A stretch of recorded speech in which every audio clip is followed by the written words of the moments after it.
आज हम बात करेंगे ट्यूबरकुलोसिस के बारे में। ट्यूबरकुलोसिस हम जनरली जो है वो फेफड़े का ट्यूबरकुलोसिस या लंग के ट्यूबरकुलोसिस को समझते हैं, परंतु ये शरीर के किसी भी ऑर्गन को इन्वॉल्व कर सकता है, जिसमें से ब्रेन और स्पाइन भी है। इसको हम सीएनएस का ट्यूबरकुलोसिस बोलते हैं। अब हम ब्रेन या स्पाइन के ट्यूबरकुलोसिस को कैसे पहचानें? तो अगर किसी मरीज के काफ़ी समय से सर में दर्द है, उल्टियाँ हो रही हैं, उसे बुखार है या फिर उसे दौरे आ रहे हैं, उसके हाथ-पाँव में कमज़ोरी आ रही है, तो ये ब्रेन का टीबी हो सकता है। ब्रेन का टीबी को हम जनरल भाषा में दिमागी बुखार कहते हैं। दिमागी बुखार का ये एक टाइप है जिसमें कि ट्यूबरकुलोसिस भी हो सकता है।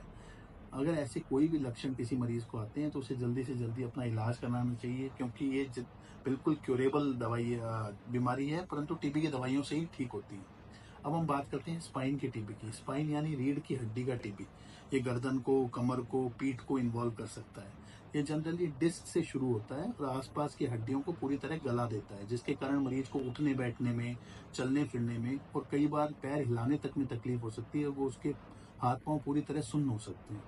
अगर इस तरह के कोई भी लक्षण, मान लीजिए कमर में दर्द है लंबे समय से, या फिर हाथ पांव में सूनापन आ रहा है, या फिर आपका वजन कम हो रहा है, भूख नहीं लग रही, बुखार रह रहा है, अगर इस तरह के सिम्टम्स आ रहे हैं तो ये स्पाइन के टीबी के इंडिकेशन है। अगर ऐसे कोई भी सिम्टम दिमाग के या रीढ़ की हड्डी के किसी मरीज को है तो उसे जल्दी से जल्दी अपने न्यूरो डॉक्टर को दिखाना चाहिए, क्योंकि ये पूरी तरह क्यूरेबल बीमारी है। अब इसका इलाज क्या है? जैसे हम दूसरे टीबी में देते हैं टीबी की दवाइयाँ, उसी तरह इसमें भी हमें टीबी की दवाइयाँ ही देनी होती हैं, परंतु उनका कोर्स थोड़ा लंबा होता है। 1 से डेढ़ साल तक की दवाइयाँ दी जाती हैं। अब कुछ मरीज हमसे पूछते हैं कि इसमें सर्जरी की ज़रूरत भी पड़ती है क्या? हाँ, कुछ केसेज़ में जिनमें कॉम्प्लिकेशंस हो जाएँ, जिनमें लंबे टाइम से टीबी हो, जैसे कि दिमाग में पानी भर जाए, दिमाग में रसोली बन जाए, या फिर रीढ़ की हड्डी गल जाए, बैठने-उठने में दिक्कत हो, तो उन केसेज़ में हमें इनकी सर्जरी करनी पड़ती है।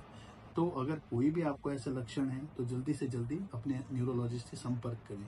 हमारे सेंटर पर टीबी के पूरा उपचार और हर तरह की सर्जरी उपलब्ध है। धन्यवाद। Thank you.